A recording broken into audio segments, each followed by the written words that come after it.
একজনা 15 দিন আগে বেশি চাকরি হয়েছে, একজনা বেঙ্গলের সাব ইন্সপেক্টর বড় ছেলে, আর ছোট ছেলে ক্যালকাটা পুলিশ।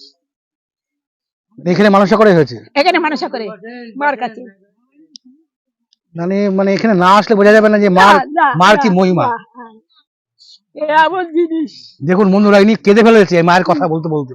সারা ক্যামেরাম্যানকে নিয়ে ব্যাগ গুছিয়ে টোটোতে উঠাও সারা চললাম একটা অজানার খোঁজে আনন্দনগর গ্রামে। বলবো ওখানে গিয়ে, সঙ্গে থাকুন আমার সঙ্গে, আমার চ্যানেলের সাথে। চলুন দেখা হবে আনন্দনগরে গিয়ে।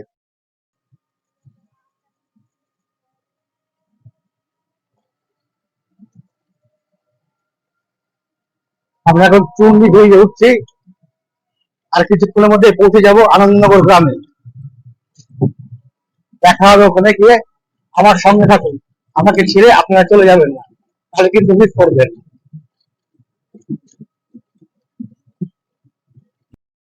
আমরা যাচ্ছি সেই অজানার সন্ধানে, চলেছি একটা প্রাচীন গ্রাম, সেই গ্রামের মাঝখান দিয়ে আমরা যাচ্ছি। চলুন দেখুন চারিদিকে গাছ গাছালি দিয়ে কি অপূর্ব পরিবেশ, চারিদিকে গাছ দিয়ে ঢাকা এই গ্রামটা। চলুন যাই, দেখা হবে সেখানে গিয়ে।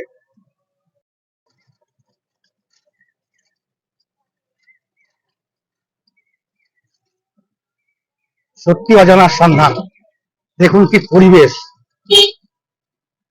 কি গাছ জঙ্গল, আর এই মাঝখানে আমরা যাচ্ছি, চারিদিকে শুধু জঙ্গল আর জঙ্গল। সেই জঙ্গলের মধ্যে চলেছি আমরা অজানার সন্ধানে। সত্যি একটা অজানার সন্ধানই বটে, যাচ্ছি আমরা,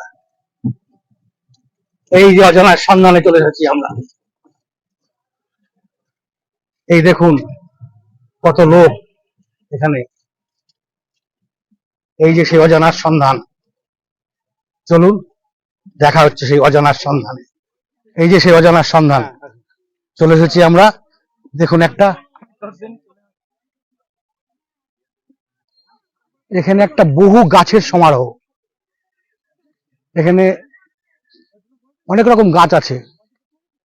সেই গাছের তলায় বহু বছর ধরে ঠিক এই সময় এখানে পুজো হয়। এই জায়গাটা হচ্ছে রানাঘাট 1 নম্বর ব্লকের অন্তর্গত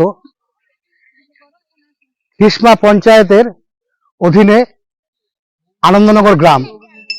সেই গ্রামে চলে এসেছি সেই অজানার সন্ধানে। দেখুন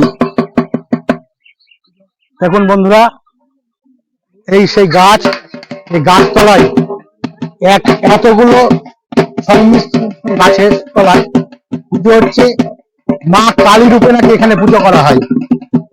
কত বছরের পুজো এটা অনেকেই অজানা, সঠিকভাবে কেউ বলতে পারবে না কত বছরের এটা পুজো। দেখুন কত লোক এখানে পুজো দিচ্ছে। তাহলে বন্ধু, আমরা এখানে পুজো দিই। এই যে আমার ক্যামেরাম্যান পুজো দিচ্ছে এখানে।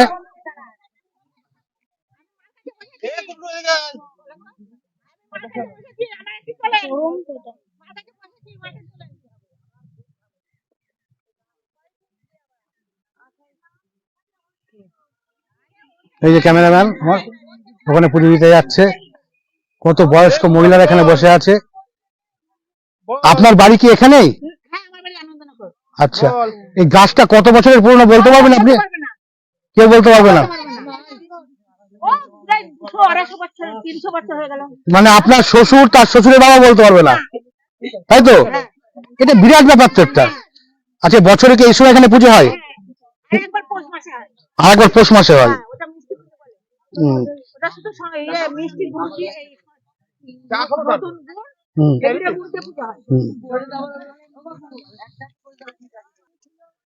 আপনার বয়স কত হলো? আমার বয়স 68। আপনি বলতে পারছেন না এটা কত বছরের পুরনো পুজো? আমি শুনেছিলাম বহুত দিনকার, 200 বছর 200-300 বছরের পুজো। আর এটা কি মা কালী রূপে পুজো করা হয়? এটা মা কালীর রূপে পুজো করা হয়। এখানে কত লোকের সমাগম হয়? প্রায় 400-500 হবে। 400-500 এখন আসতেই থাকছে? এখন আসতে থাকতে সে রাত 9টা পর্যন্ত। আচ্ছা, শুরু হয় কটা থেকে পুজোটা?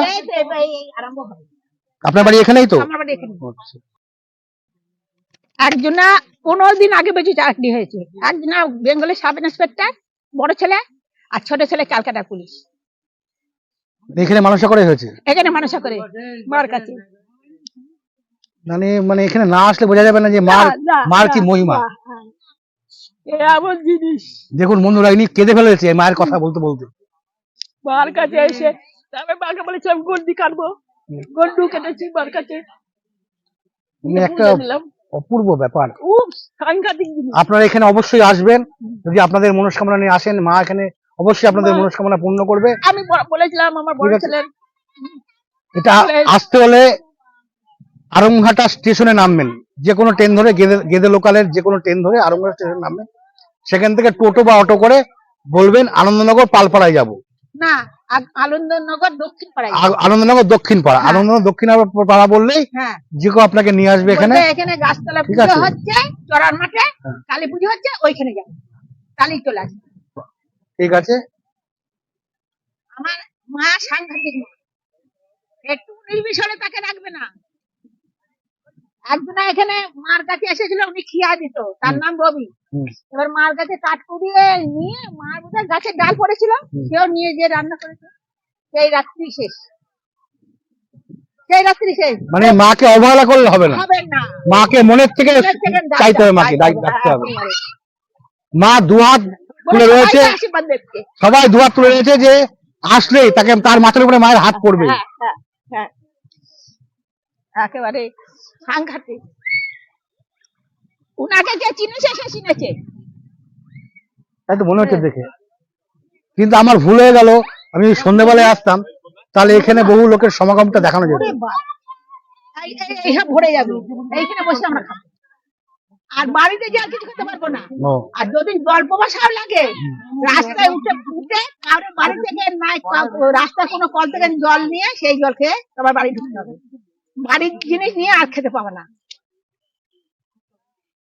যে তুমি জল পৌঁছে লেগেছে, বাড়ি থেকে এক গ্লাস জল নিয়ে খাই, খেতে পাবো না, সেটা খেতে নেই। ঠিক আছে, অসংখ্য ধন্যবাদ আপনাকে। বাড়ি কোথায়? আপনি এখানে আসছেন তাই তো? প্রতি বছর আসেন? প্রতি বছর আসি না, আমি কয়েক বছর আগে এসেছিলাম, ছেলের মানসা ছিল, মানসা করেছিলাম, এবার ছেলেকে মানসাটা দিতে আসি। মনস্কামনা পূর্ণ হয়েছে তো? এখানে যে যা চাই তাই পাই নাকি মায়ের কাছে? আমার ছেলে কথা বলতে পারতো না, কথা বেঁধে বেঁধে যেত, তার জন্য আমি এখানে পুজো দিয়ে গড়াগড়ি দিয়ে মায়ের কাছে মানসা করেছিলাম যে কথা ফুটলে আমি 5 কিলো বাসতে ছড়াবো, আমি ছেলেকে দিতে। মানে আমি বলেছিলাম ভিডিওটা করার আগে যে আমরা যাচ্ছি একটা অজানার সন্ধানে, সত্যি এটা অজানা ব্যাপার, এখানে না আসলে জানা যেত না এই ব্যাপারটা। ঠিক আছে, আপনারা থাকুন, দেখুন কত লোক আছে এখানে। ঠিক আছে, এই যে আমাদের পুরোহিত মশাই এখানে। আপনি কত বছর ধরে পুজো করছেন? 7 বছর। 7 বছর। তা আপনি এখানে পুজো করে কি বুঝতে পারছেন ব্যাপারটা? মায়ের একটা অপার মহিমা আছে, যেটা এগুলো তো ব্যাখ্যা করে বলা যায় না, নিজে অনুভব করতে হয়। হ্যাঁ, নিজের ফিলিংসটা সরাসরি তো এভাবে বলা যায় না, তবে নিজেকে অনুভব করতে হয়। সেই অনুভব শক্তি থেকে আমি 7 বছর পুজো করছি এখানে। 7 বছর পুজো করার পর যে অভিজ্ঞতাটা আমার হয়েছে, এখানে একটা অদৃশ্য শক্তির একটা বিশাল কিছু মহিমা রয়েছে। দেখেন, অদৃশ্য শক্তি বলতে গেলে, মহিমা বলতে গেলে তো সমস্ত কিছু জ্ঞান কিংবা যুক্তি দিয়ে বোঝানো যায় না, এগুলো অনুভূতির ব্যাপার, যার যার অনুভূতিতে আসে। তবে সেখানে একটা অনুভূতি, অপার মহিমা আছে মায়ের, এবং হচ্ছে এখানে যে যা মানসিক করে তার মনস্কামনা পূর্ণ হয়। বহু দূর দূরান্ত থেকে মানুষ এখানে পূজা দিতে আসেন। সব মিলিয়ে মায়ের একটা অপার মহিমা আছে। গ্রামবাসী মায়ের সারা বছর অপেক্ষা করে থাকে এই মায়ের পুজোর জন্য। সবাই আবাল বৃদ্ধ বনিতা সবাই ধুমধামের সহিত পুজোটা করে এবং আনন্দ পান, এবং একটা বছরের প্রতীক্ষায় থাকে কবে এই বছর পুজো আসবে। যেমন অজ্ঞান পৌষ মাসে একটা মিষ্টি পুজো হয়, সেই মিষ্টি পুজোটাও আমি করি। হ্যাঁ, এবং মিষ্টি পুজো বলতে ওই যখন নতুন পাটালি ওঠে, এই পাটালি দিয়ে মাকে পুজো করা হয়। খেজুর গুড়ের পাটালি যখন ওঠে, অনেক কিছু ফল টল থাকে, বাট সেটা মিষ্টি পুজোই বেসিক্যালি। মানে খেজুরের গুড় না ওঠা পর্যন্ত পুজোটা হবে না, উঠবে তারপরে। এই সময় কি দিয়ে পুজো দেওয়া হয়? এই সময় ন্যাচারালি পুজো যেমন হয় আর কি, মায়ের ফল টল বিভিন্ন দিয়ে যার যার ভক্তদের মনোবাসনা করে যা নিয়ে আসে, এবং আমাদের পৌরোহিত্য নিয়ম অনুযায়ী আমরা ফর্দ করে দিই। সেই ফর্দ অনুযায়ী কমিটির লোক নিয়ে আসেন, জোগাড় করেন, এবং ধুমধামের সহিত পুজোটা হয়। এখানে কি মা কালী রূপে পুজো করা হয়, এবং মাকে একটা জীবলি গাছকে মা স্বয়ং রক্ষাকালী হিসেবে মাকে পুজো করা হয়। যেমন এবার অনেক লোক হয়, কিন্তু এবার হচ্ছে যেহেতু ভীম একাদশী পড়ে গেছে, প্লাস হচ্ছে একটু রোদ আছে, লোক আসবে সন্ধ্যার দিকে, একদম পুরো 10টা-11টা পর্যন্ত লোক গিজ করে, আস্তে আস্তে লোক আসবে। তবে পাড়ার কিছু মানুষরা আছে শুনছি তাদের অসুখ আছে, কাল অসুখ, সেই হিসাবে তারা আসছে না। মেনলি গ্রামকে কেন্দ্র করে পুজোটা, মেলি গ্রামকে কেন্দ্র করে কিন্তু দূর দূরান্ত থেকেও আসেন, ভক্তরা আসেন। আচ্ছা আচ্ছা, দূর দূরান্ত থেকে আসেন। খুব ভালো লাগলো আপনার কথা শুনে। আপনার নাম? আমার নাম উৎপল চক্রবর্তী। আচ্ছা আচ্ছা আচ্ছা, ঠিক আছে, আমি আরো এখানে লোক আছে, হ্যাঁ। তাদের মুখ থেকে অনেক কিছু শুনবো। হ্যাঁ, সবার ভালো হোক, মঙ্গল হোক, মায়ের কাছে এই প্রার্থনা করি। নমস্কার দাদা। আপনার বাড়ি কোথায়? আমার বাড়ি আনন্দনগর। আচ্ছা, আপনি এখানে বহুদিন ধরে আসছেন নাকি? আমার এখানেই তো বাড়ি, আচ্ছা। এখানেই বাড়ি আমার। আচ্ছা, এখানে তাহলে প্রতি বছরই আসেন? প্রত্যেক বছরই আসি। এখানে মানুষ করে কি মানসা করে আপনার মনস্কামনা পূর্ণ হয়েছে? হয়েছে। হ্যাঁ। এই তো 5 কিলো মানুষ আবার দিলাম আমার জামাইয়ের জন্য। আচ্ছা। সব দিয়ে মানে বিশাল জাগ্রত মাথায় তো, হ্যাঁ, মানে এখানে না আসলে না মানুষ না করলে হ্যাঁ, মানে বোঝা যাবে না কি মায়ের এর মহিমা কি। মহিমা কি। আচ্ছা আচ্ছা আচ্ছা, সেই ইয়ে হলো, এখন আবার হবে যেটা, তারপরে আবার সবকিছু করতে হবে। আচ্ছা, দেখছি এখানে অনেকে রান্না বান্না করে নিয়ে আসছে। হ্যাঁ, রান্না করে নিয়ে আসবে, এখানে শিবা হবে, মানে এখানে পুজো দেওয়ার পরে রান্না বান্না বাড়িতে করে নিয়ে এসে এখানেই খাওয়া দাওয়া করে। শিবা হবে। হ্যাঁ, সব এটা অভিনব ব্যাপার তো একটা, হ্যাঁ, বিশাল ব্যাপার, বিশাল ব্যাপার। মানে না আসলে বোঝা যাবে না আর কি। এখন তো লোক তো অল্প আছে, সবে আসবে, সন্ধ্যা যখন হবে তখন এখানে জায়গা দেওয়া যাবে না, একটু জায়গা মানে ধরবে না, এদিকে ওদিক দিয়ে একার ভর্তি হয়ে যাবে। আচ্ছা, আমরা এই যে ফল, ওই দেখুন ওখানে মেলার পসরা নিয়ে বসেছে, এই যে এখানে ভোগের কাজ চলছে।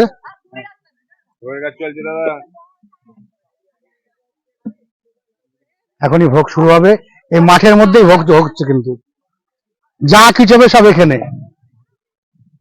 দেখুন একদম জঙ্গলে ঘেরা জায়গাটা, চারিদিক ঘুরিয়ে আপনাদের দেখাচ্ছি, পুরো জঙ্গলে ঘেরা বাঁশবাগান মাঠ, এটা একটা পুরো মাঠ।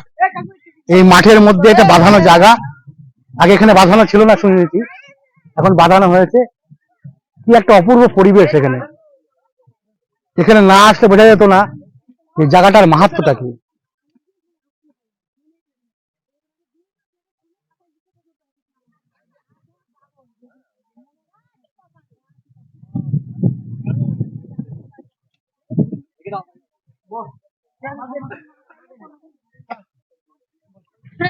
আমিও মার কাছে মনস্কামনা জানাই।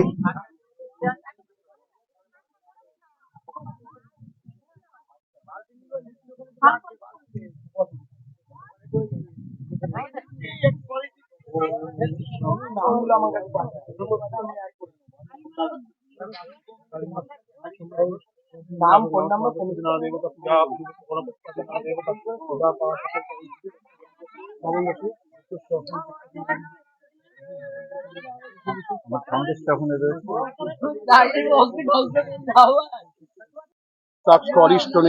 স্বস্তি ন বৃহস্পতি দধাতু, স্বস্তি ওম স্বস্তি ওম স্বস্তি। দেখতে থাকুন, চলতে থাকুন আমার সাথে, আরো আরো অনেক অনেক নতুন ভিডিও আপনাদের সামনে উপহার দেবো। আমার সঙ্গে থাকুন, আমার চ্যানেল লোটনের সাথে পথ চলা। আজকের মতো বিদায় নিচ্ছি, আবার দেখা হবে অন্য কোনো ভিডিওতে। টাটা।